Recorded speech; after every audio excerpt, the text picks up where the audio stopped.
안녕하십니까. C 플러스 인터내셔널의 현학부입니다. 반갑습니다. 오늘 2회차 방송을 시작하겠습니다.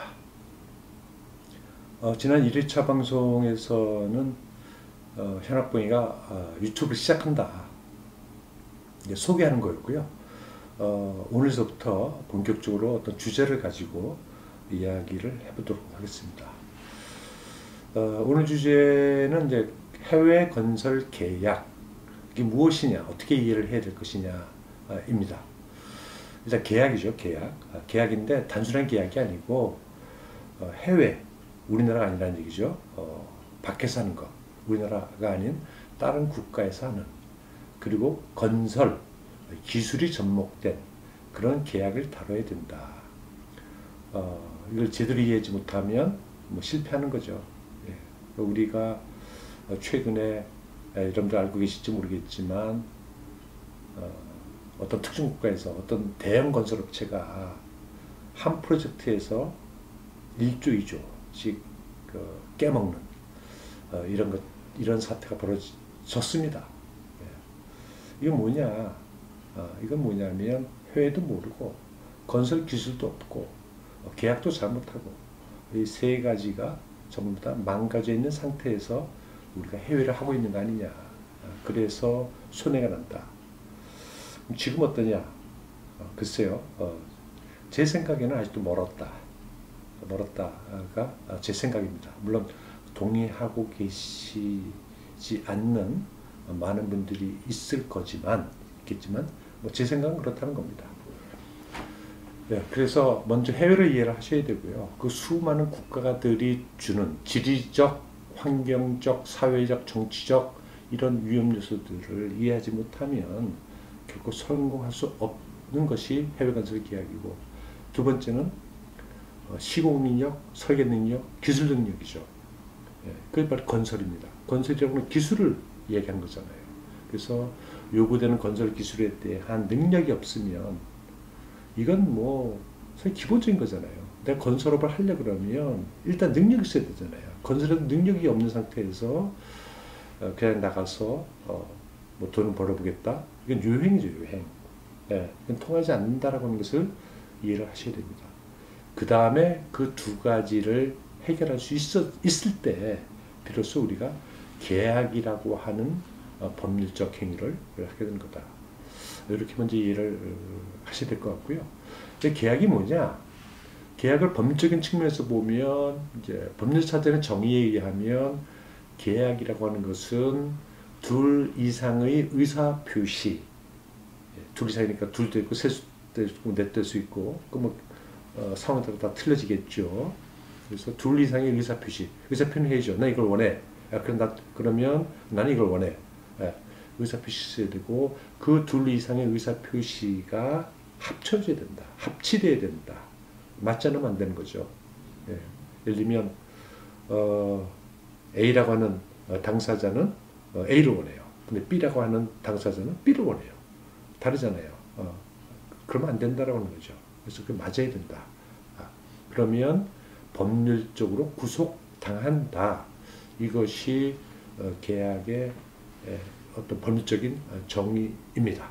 쉽게 얘기하면 당사자 간에 합의하면 돼요. 합의가 계약입니다. 그리고 합의하면 그것이 법률적으로 구속한다. 이렇게 이해를 하시면 되겠습니다. 무엇을 합의하느냐? 지멋대로죠. 그래서 계약 자유의 원칙이라고 합니다. 내가 원하는 거 얘기하고 상대방이 받아주면 되는 겁니다. 다만 법률적으로 금하고 있는 내용은 안 되는 거죠. 그죠? 예를 들면, 야, 사람 죽여줄래? 그래, 죽여줄게, 얼마 줘? 이거는 법률적으로 금하고 있는 겁니다. 그렇기 때문에 그러한 내용으로 계약을 합의할 수는 없는 거지요. 그렇게 이해를 하시면 되겠습니다. 어쨌든 계약은 지멋대로 하는 거다. 합의하면 되는 거다. 그리고 건설 기술이라고 하는 것은 굉장히 다양하잖아요. 건축도 있고, 토목도 있고, 플랜트도 있고, 다양하잖아요. 그래서 그 합의한 내용을, 그 구체적인 내용들을 써야 됩니다. 문서화해야 되는 거죠. 물론 아주 간단한 것들은 구두로도 할 수 있겠지만, 기본적으로 우리가 이야기하는 건설계약이라고 하는 것은 일정 수준의 규모를 갖는 거고, 그렇다고 하게 되면 이제 문서를 만듭니다. 자, 합의한 내용이 문서로 만들어진다. 이게 뭡니까? 결국 계약은 합의인데 문서로 만들어지는 거니까 결국 계약이라고 하는 것은 합의된 문서를 얘기한다. 이 합의된 문서를 우리가 계약 문서라고 합니다. 계약 문서.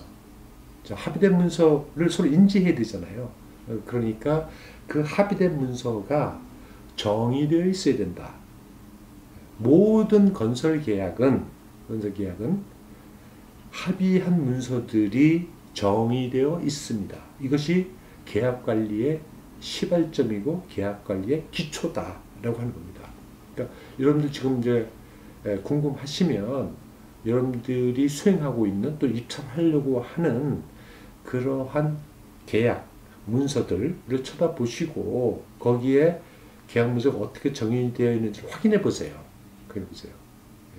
그럼 이제 이해가 좀 빨라지실 거예요. 그래서 합의된 문서들이 특정화되어 있다는 거죠. 특정화되어 있다. 그리고 그 특정된 합의된 문서들만이 계약 당사자를 구속한다. 이것이 계약의 본질입니다. 본질. 너무 상식적인가요? 너무 쉬운가요? 근데 이것을 제대로 이해를 하지 못하고 있는 것이 우리 업체들이 현실이다. 저는 이렇게 이야기를 하고 있습니다. 뭐냐면 예를 들면 어떤 집안조사 보고서가 있어요.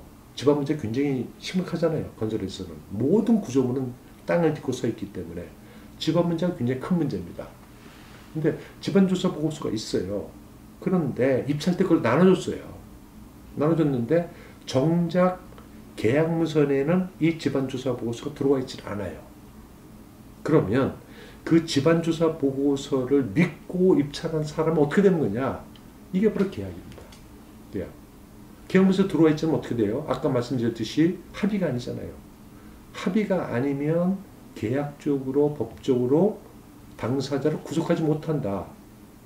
그러니까 계약 밖에 있는 집안조사 보고서를 내가 아무리 신뢰하고 믿고 그것에 의지해서 입찰을 했다 하더라도 정작 계약에서는 그 문서의 내용이 배제될 수 있다. 이렇게 되면 어떻게 됩니까?